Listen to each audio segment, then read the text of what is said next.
给我一个愿望，讲你希望会当倒转去倒一回，我无爱阁倒转去啊。即嘛是我上幸福的时阵，有恁的加持，有恁的鼓励。真侪朋友嘛讲，雅文啊，你送急诊了，为什么气色还那么好？伪装气色就好，笑容笑出来，气色就好，眼神坚定，气色就好。我明会在朋友的面前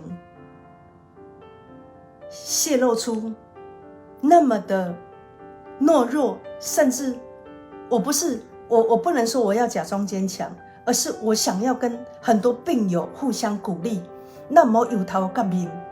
虽然即马社拄治好尔，虽然即马拄啊好，病院拄啊出来尔，但是咱唔好由头到面，咱来微微啊笑，讲哦，我这届阁度过啊，是不是呢？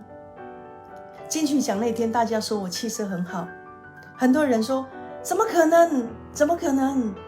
然后是急诊以后还能马上直播，为什么？为什么？因为一个承诺，我对王爷的承诺，我唱王爷这首歌的承诺，我要让众生知影王爷的慈悲。还有就是瘟疫，原本就是很多大家都民间传说说瘟疫王爷会治疗瘟疫，所以我唱了这首歌，我更加艰苦，我就要直播一下下，然后勉强的笑个几声，我也想要让大家知道，我可以的，我真的可以的。金曲奖大家说哇，你气色好好哦，是不是早就有准备啊？不然咱们有礼服啊。我要告诉你，其实我的礼服是旧衣服。当我接到了人讲答应人较参欠啦，我答应了浩子要跟他一起走，我答应了乱弹阿翔，我们3个要一起走。我身体再不舒服，我都先放下，但是我先担心的是什么？才几天的时间，我哪有时间去找礼服啊？怎么办呢？所以打开了衣橱，一看才知道，旧衫裤、旧感情，我30年来所穿过的礼服，一见证了我走过了几次的红毯，它是我最美丽的礼服。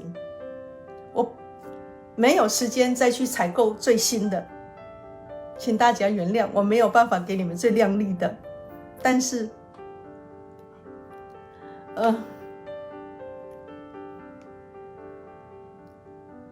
我只能说所有旧的一切，让我现在一回想起来都是满满的感恩跟感动。好，妹妹下去哈。